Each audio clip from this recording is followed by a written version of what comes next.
Gênesis capítulo 39. Vamos ler o capítulo todo, do verso 1 até o verso de número 23, para expor e meditar nas Escrituras nesta hora. Gênesis 39, do verso de número 1 até o verso de número 23. Assim nos diz a palavra de Deus. José foi levado para o Egito, e Potifar, oficial de Faraó, comandante da guarda egípcio, comprou-o dos ismaelitas que o tinham levado para lá.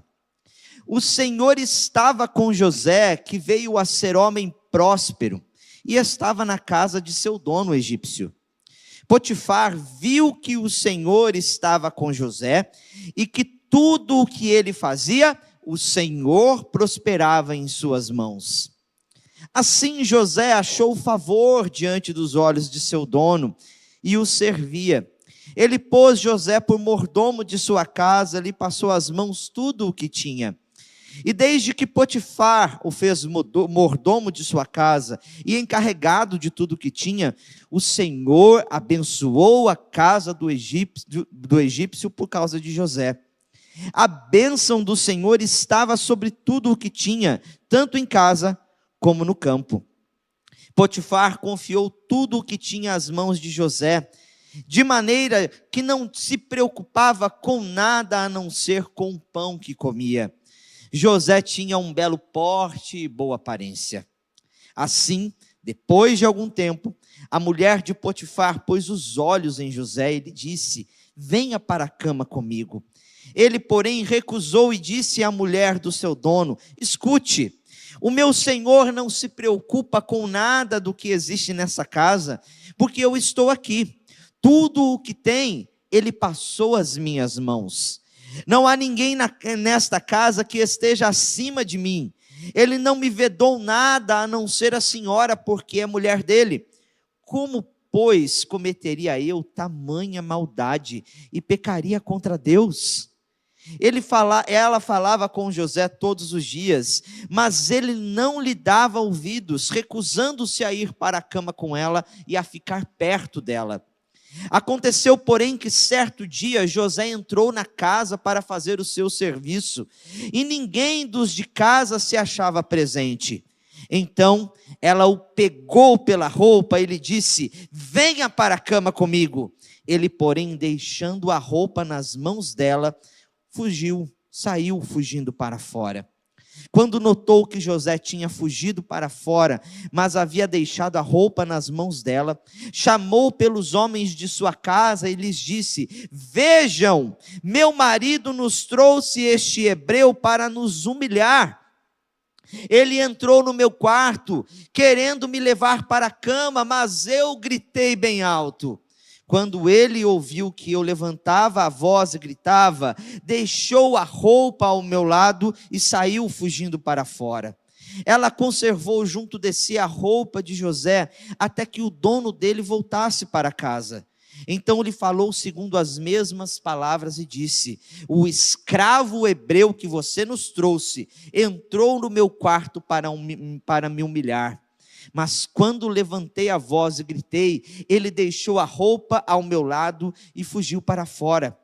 Quando o dono ouviu as palavras de sua mulher, que lhe disse: foi assim que o seu escravo me tratou, ele ficou irado.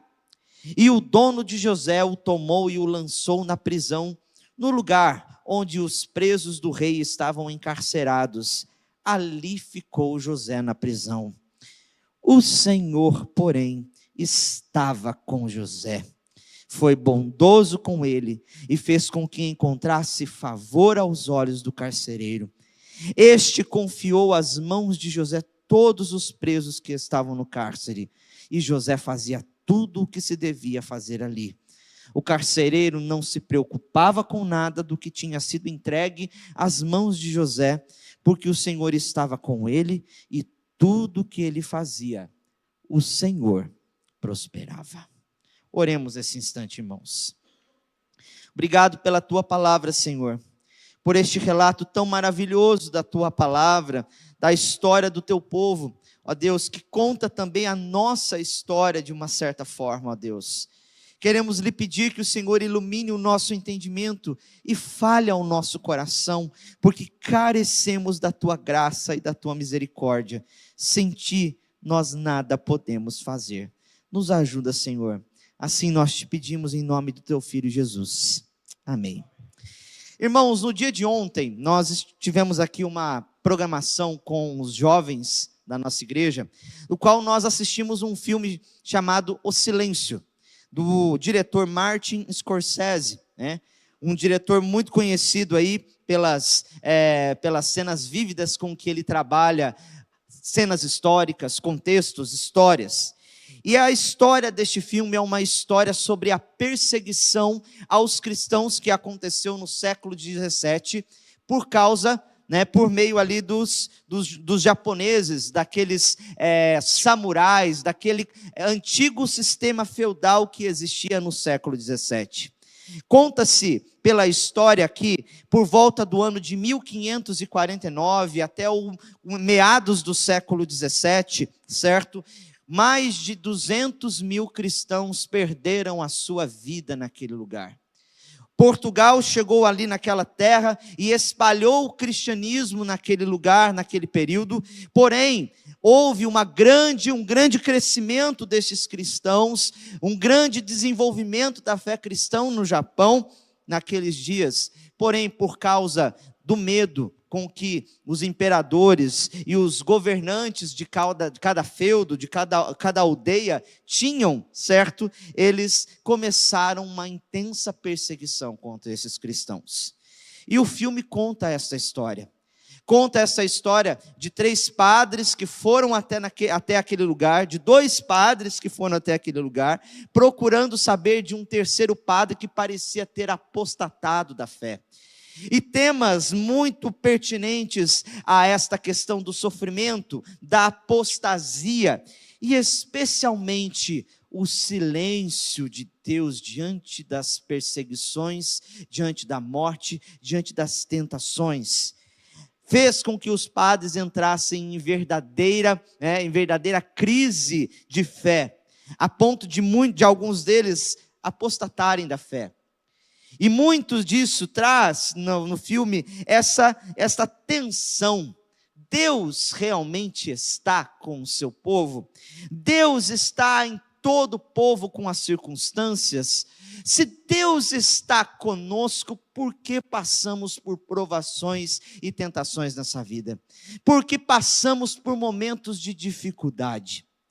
E esta, meu irmão e minha irmã, é uma das grandes tensões que marcam a história da fé cristã ao longo de muitos anos. Muitas pessoas são tentadas a negar a Deus porque pensam que Deus não está com elas, porque se Deus estivesse com elas, elas não passariam por provas, por tentações nesta vida. Até mesmo o povo de Deus ali no Antigo Testamento, talvez fosse tentado a esquecer de que Deus estava presente com eles em todas as ocasiões. E quando Moisés escreve este relato da vida de José, ele quer ensinar esta grande verdade para o povo de Deus: o Senhor está com vocês. Todas as coisas que acontecem por meio da mão providente, do Deus que governa a história. Moisés escreveu este relato aos israelitas que estavam aguardando ali nas planícies de Moabe, para entrar na terra prometida e receber o cumprimento daquilo que Deus havia prometido a Abraão, a Isaque e a Jacó. E com a história de José, ele quis contar como eles chegaram até o Egito, de maneira que eles ficaram lá escravos por 400 anos, e como Deus esteve com eles, mesmo nos momentos de cativeiro, nos momentos de dificuldade. Ele queria trazer à memória ao povo a grande verdade que vocês veem aqui no nosso televisor: Deus está conosco em todos os momentos. Ao contrário daqueles padres que apostataram da fé, porque ao ver tanto sofrimento, ao verem tantas pessoas sendo martirizadas pela sua fé, eles chegaram à conclusão de que Deus não estava presente ali, pelo contrário, a palavra de Deus sempre vai nos ensinar que Deus está conosco. E Deus está contigo, meu irmão. Deus está com você. E ele vai destacar aqui de uma maneira e eu quero destacar aqui de uma maneira rápida, 3 momentos em que Deus se faz presente na nossa vida. Especificamente, nós vemos 3 momentos aqui, ao qual José está passando por situações diferentes, certo? Mas que Deus está presente com ele, que Deus é o responsável de todas as bênçãos, de tudo o que acontece com ele, que é Deus quem o sustenta. Às vezes temos a tendência de olhar para este relato de José e pensar apenas na integridade dele, no exemplo que ele foi, e temos que ser como José, mas a grande questão que aqui o autor nos chama é para nos dizer que Deus está conosco. Deus é o grande personagem principal dessa história. É Ele que nos conduz a bom termo em todas as coisas. Então, para evidenciar esta verdade, eu quero destacar em primeiro lugar que Deus está conosco quando somos peregrinos em terras estrangeiras. Veja o que diz os versículos de número 1 até o versículo de número 6. Diz aqui que quando José tinha sido vendido pelos seus irmãos a uma caravana de israelitas, ele foi comprado por um homem chamado Potifar, que era um egípcio.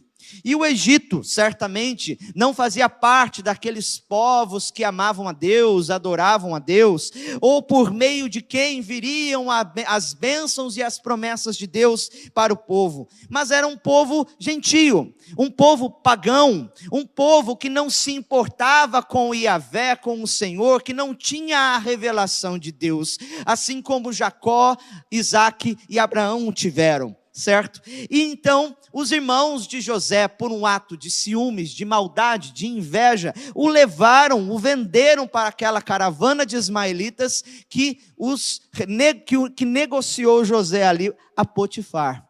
E Potifar é este homem, chefe da casa, da guarda de Faraó, um homem importante, um homem de grande influência sobre todo o reino do Egito naquela época, um homem que tinha ali certamente servos e servas, uma grande casa para ser administrada. E então ele compra José como um escravo. É interessante, meus irmãos, que nós precisamos notar que a escravidão naqueles dias não era como aquela escravidão que nós vimos nos séculos 18, 19, certo? Era uma escravidão um pouco diferente, com algumas nuances diferentes, de modo que um escravo ele podia até mesmo ascender em posição dentro da casa do seu senhor, ainda dentro da condição de escravo, que é o que acontece aqui com José. Certo? Potifar compra este homem hebreu e o leva para sua casa. E o texto vai nos dar aqui informações muito preciosas a respeito do que aconteceu com José, estando ele nesta situação de peregrino e de escravo numa terra estrangeira. Diz o texto que Deus estava com José. É interessante nós olharmos para esta frase, Deus estava com José. E nós muitas vezes tendemos a olhar, passar por cima dela como se fosse algo corriqueiro. Mas a ideia que as palavras nos trazem aqui é aquela ideia de proximidade, é aquela ideia de relacionamento, é aquela ideia de que ele estava ali participando com José, estava não só participando, mas sustentando José em todas as circunstâncias que ele viveria, desde os seus momentos piores até os seus momentos melhores ali na terra do Egito. Deus estava junto, Deus estava perto, Deus estava com ele. E o sinal, meus irmãos, desta bênção, desta presença de Deus, é que tudo o que José fazia, saía bem. Ele era bem-sucedido em todas as coisas que ele fazia. Em todo o trabalho que ele começou a desenvolver na casa ali de Potifar, Deus começou a prosperá-lo. E é interessante que o autor destaca esta verdade para mostrar o cumprimento já aqui neste momento das promessas de Abraão, feitas a Abraão. Foi prometido a Abraão, da parte de Deus, de que todas as nações da terra seriam abençoadas pelo seu descendente. E estando aqui o bisneto de Abraão, ele estava trabalhando, e por meio da bênção de Deus sobre a vida dele, até mesmo uma outra nação, um egípcio, estava sendo abençoado por Deus.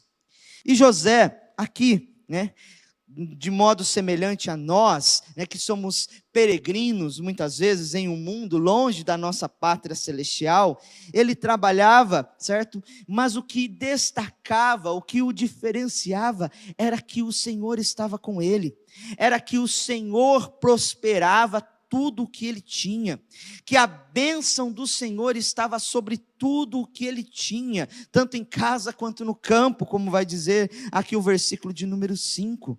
O que o texto quer nos mostrar é que Deus é o único, Ele é a causa de toda a prosperidade que existe. O autor aqui tira o foco das habilidades de José, da inteligência de José, da capacidade que ele tinha para administrar recursos, de forma que até mesmo Potifar viu esta verdade. Nós não sabemos como ele chegou a essas conclusões, mas acredito que por meio de revelação, Deus deu a ele de que a bênção do Deus de José estava sobre a casa dele. Por isso, tudo o que ele fazia era próspero, era bem-sucedido. E é interessante que essa palavra próspero aqui, ela não tem referência apenas a questões de dinheiro, ou a questão de riquezas, porque o texto não está nos mostrando que José ficou rico, que José enriqueceu, que José teve gado, como aconteceu com Jacó, quando ele trabalhava lá para Labão, que ele multiplicou rebanhos para si mesmo, construiu um patrimônio. Pelo contrário, ele era um escravo, e ele construiu patrimônio para quem? Para o seu senhor, para o seu Adonai, como diz o texto na língua original, certo? Aquele que mandava, aquele que o havia comprado, certo? E aqui então nós vemos que mesmo assim, Deus faz dele um homem próspero, de modo que ele acha favor aos olhos do próprio Potifar. É importante destacar, meus irmãos, que este sucesso aqui destacado no texto, declarado no texto, é meramente, ou tudo, a graça de Deus. Era a graça de Deus sobre José. A razão declarada para o sucesso de José foi simplesmente porque o Senhor estava com ele. E aqui nós temos de olhar para nós mesmos enquanto povo, porque muitas vezes somos tentados a pensar que tudo o que nós possuímos e temos é por causa meramente do nosso esforço. É porque eu trabalho todos os dias, é porque eu levanto cedo da minha cama, eu como o pão de dores, eu trabalho dia e noite, por isso Deus me prospera. Mas, meus irmãos, se Deus não nos der saúde, se Deus não nos der entendimento, se Deus não nos der sabedoria, se Deus não nos der capacidade, se a graça do Senhor se retirar de nós, nada do que nós fazemos será bem sucedido. Nada do que nós teremos irá a bom termo. Nada do nosso trabalho ou da nossa carreira irá a bom termo. Tudo procede do Senhor. E esta é o grande destaque que o autor nos traz aqui nesta primeira parte. Quando, certo, vemos esse motivo de sucesso na vida deste homem chamado José. Destaco aqui duas aplicações. Vivemos como peregrinos neste mundo e desfrutamos da presença de Deus. Assim como José, que havia sido tirado ali de Canaã e estava numa terra estrangeira, nós também estamos aqui peregrinando. Vivemos muitas vezes longe da nossa pátria celestial, como Paulo vai assim nos dizer, como Pedro vai assim nos dizer. Aguardamos ardentemente a revelação destas coisas que virão no último dia, quando o Senhor voltar.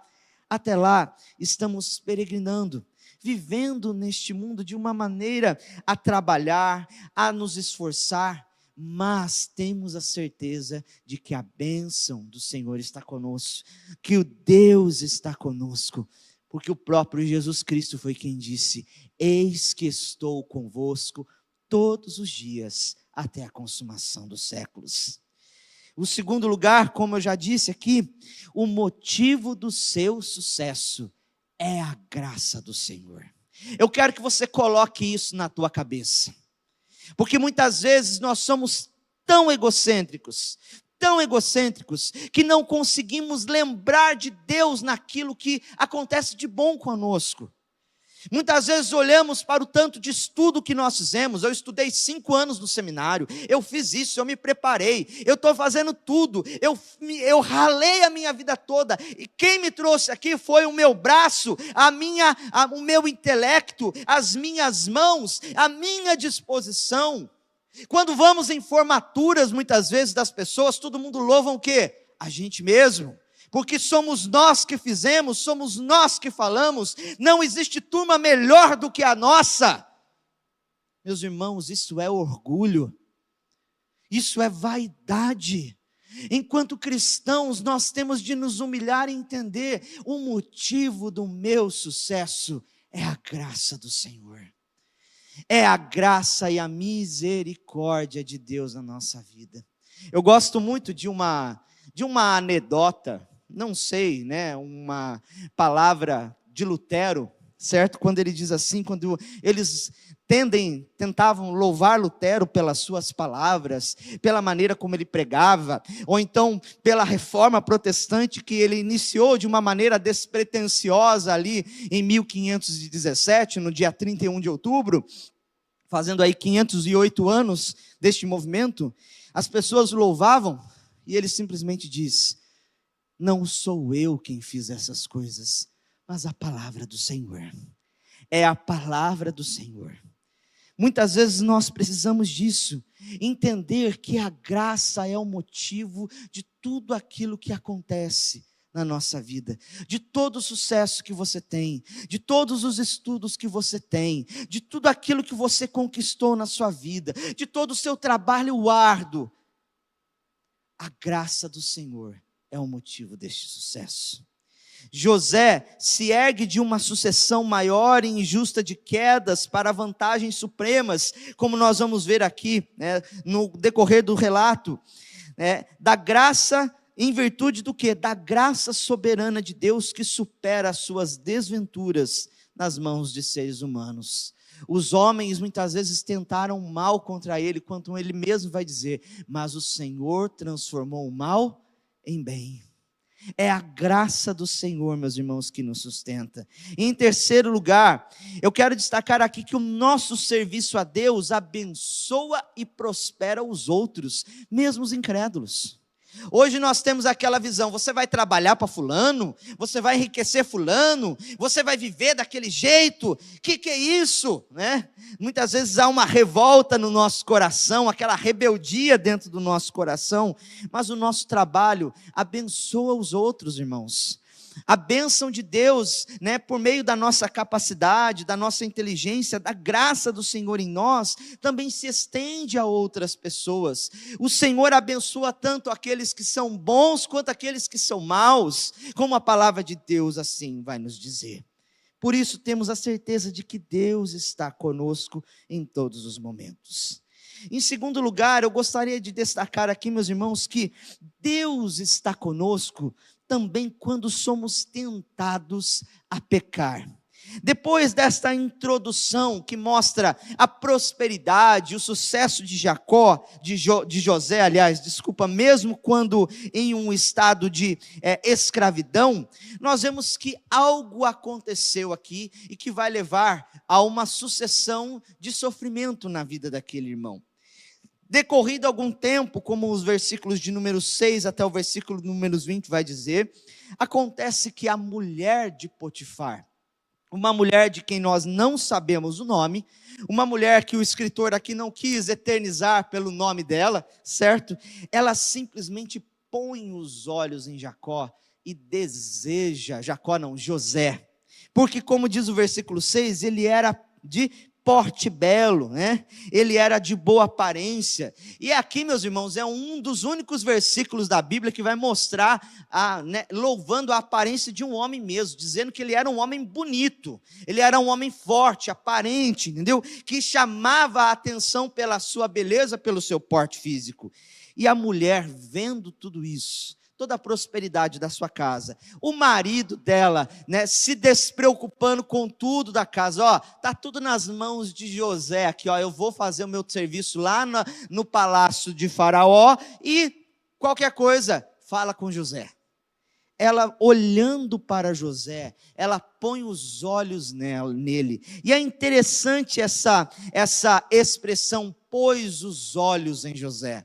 Aqui é a ideia de erguer, levantar os olhos, que traz uma conotação de cobiça sexual.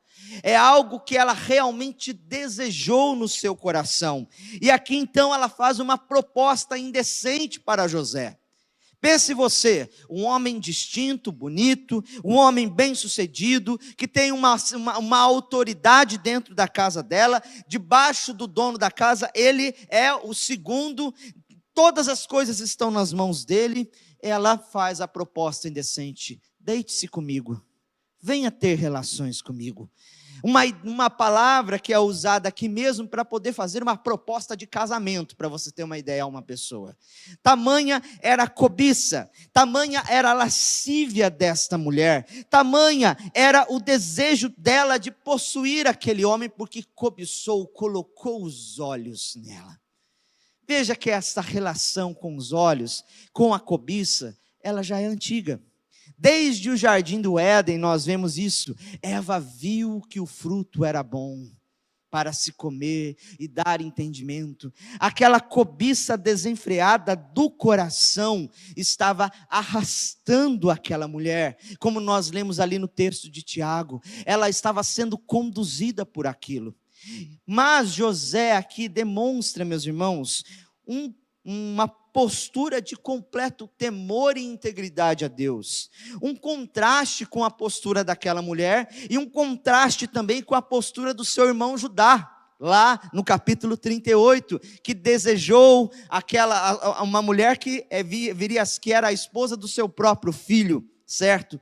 E aqui ele coloca alguns argumentos contra aquela mulher, dizendo: por que eu cometeria tamanha maldade contra o meu senhor? Se tratando de Potifar, ou como diz lá em Minas, por que eu vou fazer essa ruindade com essa pessoa?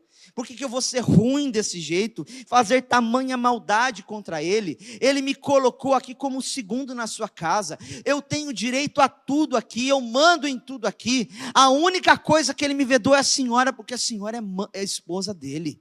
Eu não vou fazer isso. E por que eu pecaria contra o meu Deus?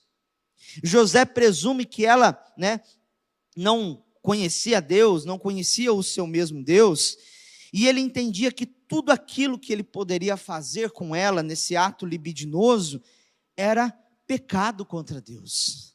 Ele estava cruzando as fronteiras, ele estaria rompendo os limites, e Deus, para este homem, era mais importante do que qualquer coisa, do que qualquer satisfação. Pensa você num jovem, com seus hormônios à flor da pele, vivendo numa situação ali de grande sucesso, podendo desfrutar da mulher talvez mais bonita da casa ali de Potifar, de poder então desfrutar, satisfazer os seus desejos, e ele diz o quê? Não, longe de mim pecar contra o meu Deus, longe de mim fazer isto.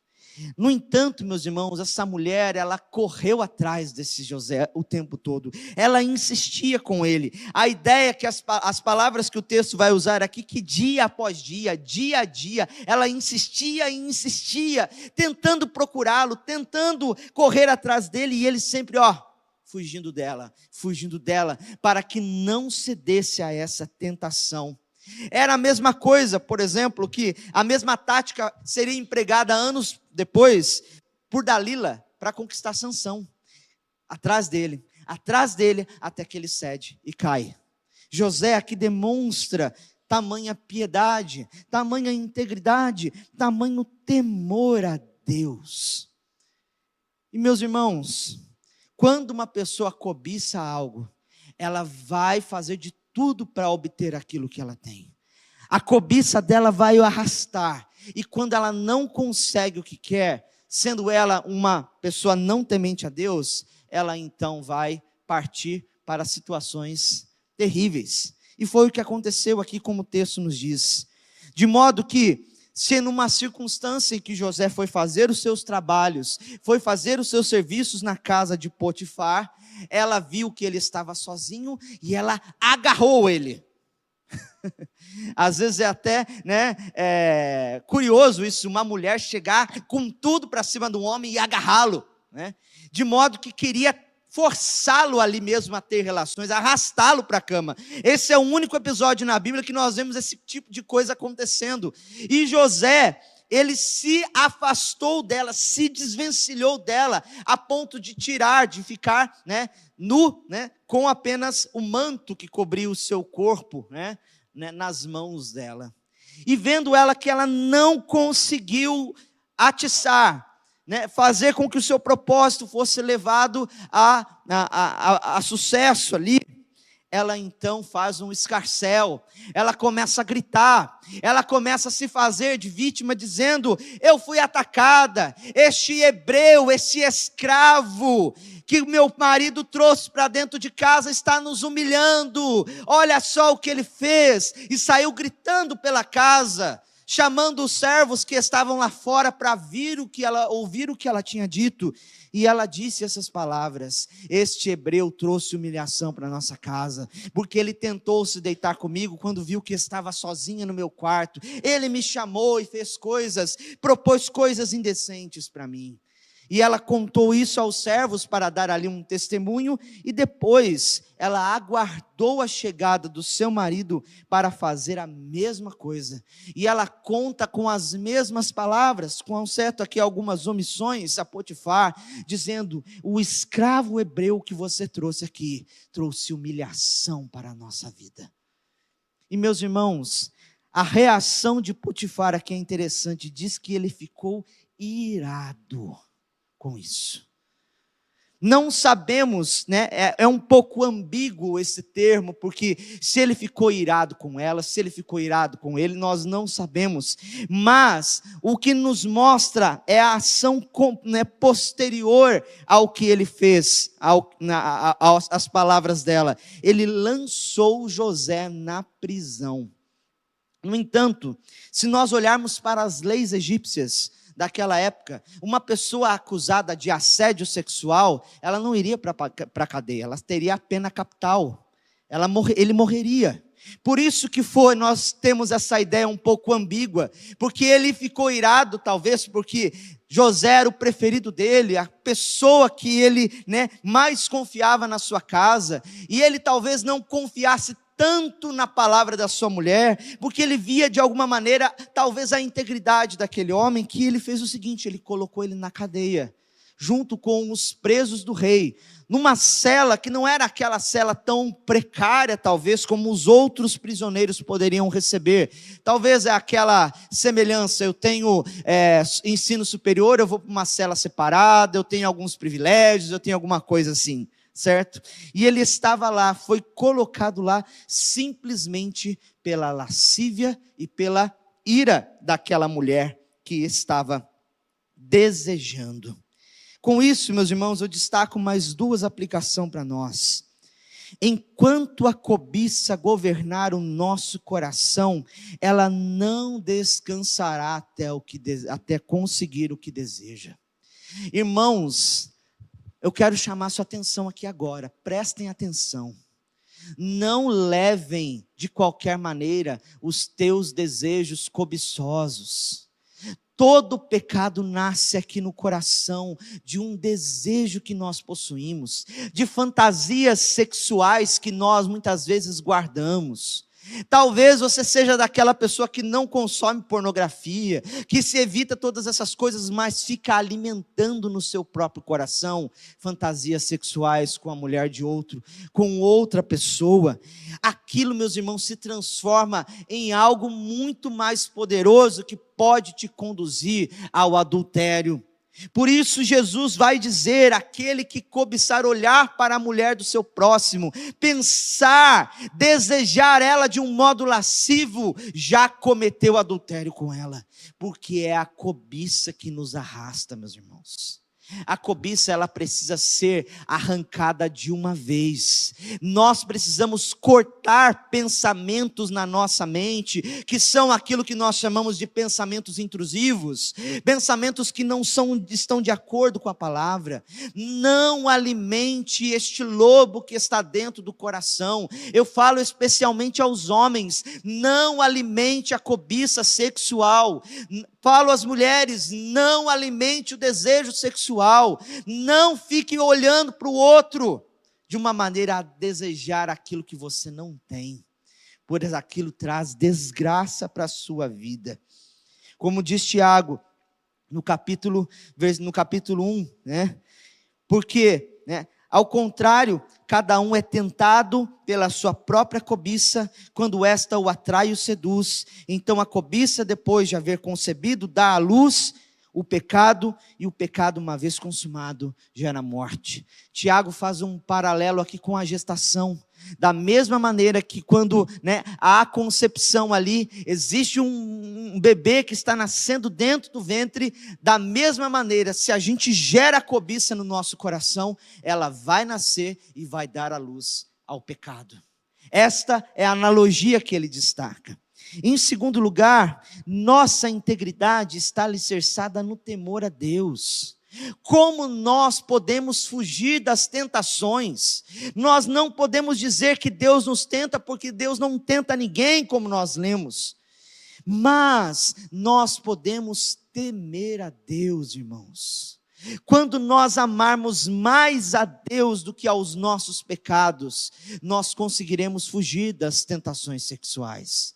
Conseguiremos fugir das tentações que nos rodeiam. Quanto mais nós temermos a Deus, porque todo o pecado que nós cometemos, nós não cometemos contra o nosso próximo em primeiro lugar, mas contra Deus. Se você pensa em Deus, se você teme a Deus, você dará, né, pedirá graça a Ele para se afastar de toda a tentação que te rodeia. E em terceiro lugar, Deus está conosco quando nós somos tentados. É a graça de Deus que sustentou José, que fez com que ele dissesse não, que fez com que ele fugisse, ao passo que ele se esforçou por fugir, por não dar lugar à ocasião ao pecado, mas é a graça do Senhor quem nos sustenta quando nós estamos passando por momentos de tentações. E em terceiro lugar, meus irmãos, eu quero destacar que Deus está conosco quando nós sofremos injustiças e perseguições. O resultado de tudo isso que aconteceu desse episódio com a mulher de Potifar foi que José foi parar na prisão. Ele já estava numa condição, veja só o declínio de José, a humilhação de José. Ele era o filho querido de Jacó, que tinha lá a túnica, né, colorida, que representava ali o preferencialismo do seu pai por ele. De filho, ele se tornou escravo. Ele veio a servir a um senhor egípcio, um senhor que não tinha nada com Deus. E de escravo, ele passou a ser o quê? Prisioneiro. Onde que está a prosperidade nesse negócio? Onde que existe prosperidade? Se a gente pudesse for à luz do texto da teologia da prosperidade que se prega aí, onde que está a prosperidade de Jacó? Mas ainda assim nós vemos mais uma vez que Deus estava com ele. O verso 21 inicia esse momento tão difícil, e José vai passar ali por 2 anos naquela prisão, como nós vamos ver. O Senhor estava com José. E ele acrescenta algo mais. foi bondoso com ele e fez com que ele encontrasse favor aos olhos do carcereiro. Deus não remove o sofrimento de José, porém permanece com ele no meio do sofrimento. Só depois de um tempo substancial é que Deus vai prover o escape. Deus mostrou bondade. E essa palavra bondade, irmãos, ela é maravilhosa, porque ela fala do amor pactual de Deus. Deus mostrou, agiu com José com amor e lealdade para ajudá-lo na sua necessidade, para sustentá-lo nas suas necessidades. Ele concede favor. Aqui, da mesma maneira que ele havia encontrado favor aos olhos de Potifar, também da mesma maneira ele encontrou favor aos olhos do carcereiro. E aqui a prosperidade e o sucesso de José também é visto, porque tudo o que ele fazia era bem sucedido, e tudo isso era por causa da bênção do Senhor. O carcereiro, aquele que era o responsável diante da guarda, que ficava lá, vigiando todos os prisioneiros, ele confiava plenamente em José para executar as suas próprias funções, para governar aquele lugar. E de uma maneira tão maravilhosa, meus irmãos, nós vemos aqui José exercendo o seu trabalho, o seu serviço, com temor ao Senhor. Ele diz o texto: o carcereiro não se preocupava com nada do que tinha sido entregue às mãos de José, porque o Senhor estava com ele, e tudo o que ele fazia, o Senhor prosperava. Prosperidade não tem a ver com sucesso financeiro. Prosperidade não tem a ver com status. Prosperidade tem a ver com a bênção de Deus na nossa vida. É nesses momentos de maior sofrimento, de maiores penas que nós pagamos a nossa vida, nós podemos ver o amor e a graça do Senhor. Finalizo aqui com algumas conclusões, irmãos, com algumas aplicações. Deus demonstra o seu amor pactual e a sua presença conosco em Jesus Cristo. Aqui é algo maravilhoso. Se tem uma coisa que José nos lembra, é que ele é um tipo de Jesus Cristo. Da mesma maneira que José, ele passa por um estado de humilhação, depois ele ascende a um estado de exaltação como governador do Egito, da mesma maneira o Filho de Deus, ele também experimentou essa realidade. Ele foi humilhado, ele se encarnou tomando a forma de servo, ele passou pela morte de cruz, ele foi sepultado como nós somos sepultados.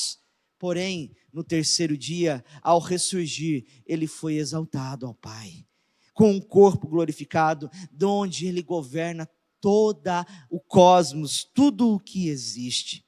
Nós vemos aqui que este amor pactual de Deus, ele é presente em todas as histórias dos personagens do Antigo Testamento. E Deus continua mostrando esse amor pactual conosco por meio de Jesus Cristo. Deus controla toda a história do seu povo e cumpre os seus propósitos redentores.